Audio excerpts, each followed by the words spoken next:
खूनी कुआं। सीमा गर्मियों की छुट्टियों में अपनी नानी के गांव आई थी। सीमा नानी के घर पहुंचने के बाद अपनी नानी के पैर छूती है और उनसे आशीर्वाद लेती है।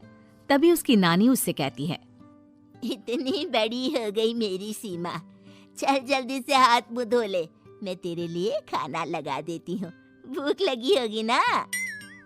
हाँ नानी, भूख तो लग रही है मुझे, आपके हाथ के बने हुए पीले दाल और चावल खाने की। कितना टाइम हो गया है मुझे आपके हाथ का बना हुआ दाल चावल खाए हुए। तू तो नौकरी में व्यस्त थी, तो तुझे कहाँ से टाइम मिलेगा अपनी नानी के लिए? और जब इतने टाइम बाद आई है तो ज्यादा टाइम के लिए रुक कर जाएगी तू। हाँ हाँ नानी, इस बार पूरे 2 महीने के लिए आई हूँ। सीमा की नानी अंदर जाकर उसके लिए खाना बनाने लगती है।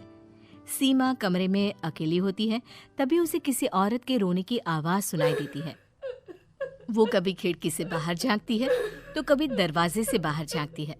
उसे समझ में नहीं आ रहा होता है कि आखिर रो कौन रहा है। तभी नानी खाना लेकर आ जाती है। वो अपनी नानी से कहती है, नानी, कोई औरत रो रही है क्या? मैं जब से यहाँ आई हूँ तब से मुझे यहाँ किसी औरत की रोने की आवाज आ रही है। हे भगवान, कहीं ये वही तो नहीं? बोलो ना नानी। अरे कोई नहीं रो रहा, ये तेरे मन का वहम है। और तू ना अब खाना खा ले, ज्यादा यहाँ वहाँ की बातों में ध्यान मत दिया कर। जल्दी से खाना खा और फिर मेरे साथ आ जा मेरे कमरे में, दोनों बैठकर खूब सारी बातें करेंगे। ऐसे ही अगले दिन सीमा अपनी नानी के साथ गांव के बाजार जा रही होती है। उसी रास्ते में फिर से किसी औरत के रोने की आवाज आती है। वो अपनी नानी से कहती है, अरे नानी, क्या सच में तुम्हें अभी भी किसी औरत की रोने की आवाज नहीं सुनाई दे रही? मुझे किसी औरत की बहुत बुरी तरीके से रोने और चीखने की आवाजें आ रही हैं। मैं बहुत परेशान हूँ नानी, आखिर ये कौन है? मुझे लगता है कि सीमा को शहर भेज देना चाहिए, यहाँ रहना उसके लिए ठीक नहीं। नानी बोलो ना, आप चुप क्यों हो जाती हो? सीमा, तू घर चल, मुझे तुझसे बहुत जरूरी बात करनी है। नानी सीमा को घर ले आती है और सीमा से कहती है, सीमा, कल सुबह तू शहर वापस चली जाएगी। अरे अचानक? आखिर क्या बात है नानी, आप मुझे ऐसे जाने को क्यों कह रही हो? मैं बस जो कह रही हूँ उस पर ध्यान दे। तू कल सुबह यहाँ से चली जाएगी, और ये बात मैं कोई मजाक में नहीं बोल रही। तू कल जाएगी तो मतलब जाएगी। अरे नानी, चली जाऊंगी मैं, ठीक है, पर आखिर बात क्या है ये तो बता दो। मम्मी से कोई बात हुई है या फिर मुझसे कोई गलती हुई है जो तुम मुझे अचानक से जाने के लिए बोल रही हो? देख सीमा, रात बहुत हो चुकी है और मुझे इस बारे में कोई बात नहीं करनी। चल, अब चल के मेरे साथ सो जा। सुबह की बस पकड़कर तुझे शहर भी तो जाना है। सीमा को अपनी नानी का ऐसा व्यवहार देखकर बहुत ही अजीब लगता है। उसे कुछ समझ में नहीं आ रहा होता है कि आखिर उसकी नानी उसे अचानक से गांव छोड़कर जाने के लिए क्यों कह रही है। ये सारी बातें सोचते सोचते सीमा की आंख लग जाती है और वो अपनी नानी के साथ सो जाती है। ऐसे ही आधी रात को सीमा को फिर से किसी औरत की रोने की आवाज सुनाई देती है।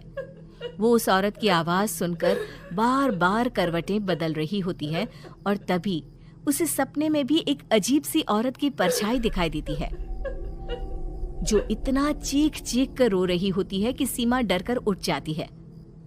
वो पूरे पसीने पसीने हो रही होती है। वो अपने आसपास देखती है तो घर में बिल्कुल शांति का माहौल होता है। सीमा घबरा जाती है। वो अपनी नानी को जगाने की कोशिश करती है, मगर उसकी नानी नहीं जगती। सीमा को फिर से उस औरत की रोने की आवाज सुनाई देती है। आखिरकार सीमा अपने आप को रोक नहीं पाती और वो घर का दरवाजा खोलकर बाहर निकलती है। आखिर ये माजरा क्या है? आज तो मैं पता करके रहूंगी। अब आवाज का पीछा करते हुए सीमा आधी रात को गांव के चौपाल के पास बने कुएं के पास पहुंच जाती है, जहां कुएं की चारों ओर बेड़ियां लगी होती हैं। उन बेड़ियों में लगे हुए ताले के साथ एक लाल रंग का कपड़ा और माता रानी का कलावा बंधा होता है। उस कुएं में से सीमा को किसी के रोने की आवाज आती है। सीमा परेशान हो जाती है। इस कुएं में कौन है? कौन है यहाँ? सुनो, कौन है? कौन रो रहा है? वो चिल्ला चिल्ला कर पूछती है और साथ ही लोगों को जगाने की कोशिश करती है, मगर किसी को भी उसकी आवाज सुनाई नहीं देती।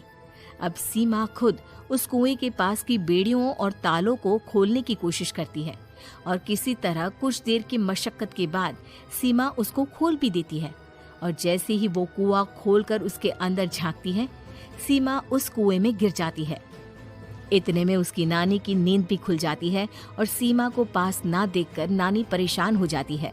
नानी घबराकर पूरे घर में उसे ढूंढने की कोशिश करती है, जिसके बाद उसकी नानी और सभी लोग उस खूनी कुएं के पास जाते हैं और सीमा की नानी कुएं के पास खड़ी होती है। सभी गांव वालों और सीमा की नानी को सीमा के चिल्लाने की आवाज आती है। बचाओ, कोई मुझे बचाओ। मेरी बच्ची, हम आ गए, हम तुझे बचा लेंगे। नानी, मुझे यहाँ बहुत डर लग रहा है। यहाँ इंसान की कटी हुई मुंडियाँ, हाथ, पैर और कंकाल हैं और खून भी है। नानी, मुझे डर लग रहा है। आप सब मेरी मदद कीजिए, नहीं तो ये खूनी कुआं मेरी बच्ची को भी खा जाएगा। अरे मुझे तो ये समझ में नहीं आ रहा कि आखिर इस खूनी कुएं को खोला किसने। सालों पहले इसको इतनी मुश्किलों के बाद तांत्रिक बाबा ने बंद किया था। अरे पूरा गांव खूनी कुएं के बारे में अच्छे से जानता है, तो कोई भी जानबूझकर तो ऐसा करेगा नहीं। मतलब किसी ने अनजाने में इसे खोल दिया है भैया। सीमा को इस बारे में मालूम नहीं था और जब से वो यहाँ आई थी तभी से उसे किसी औरत के रोने की आवाजें भी सुनाई दे रही थी। कहीं सीमा ने ही तो उसे नहीं खोला। अगर ऐसा है तो फिर सीमा का बचना बहुत मुश्किल है। वहीं कुएं के अंदर सीमा रोते हुए बैठी होती है कि उसे आवाज सुनाई देती है जो कुएं के बाहर खड़े गांव वालों में से किसी को सुनाई नहीं देता। आज सालों के बाद मुझे ताजा खून मिलेगा।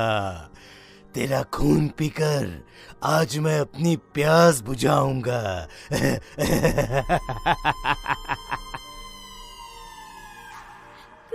कौन है? मत मारो प्लीज, मुझे जाने दो प्लीज। मैंने किसी का क्या बिगाड़ा है? वो तुझे मरने के बाद पता चल ही जाएगा। जितने में गांव वाले और सीमा की नानी कुछ सोच पाते, उतने में उन्हें सीमा के चिल्लाने की आवाज आती है और अगले ही पल सब शांत हो जाता है। क्या हुआ? सीमा, मेरी बेटी। माफ करना बहन, लेकिन अब सीमा वापस नहीं आएगी। हमें एक बार फिर से कुएं को बंद करना होगा। गांव वाले तभी तांत्रिक को बुलाकर लाते हैं। एक बार फिर अपनी शक्ति से तांत्रिक बाबा उस कुएं को हमेशा हमेशा के लिए बंद कर देते हैं और वहां एक बोर्ड लगा दिया जाता है कि यहाँ आना मना है।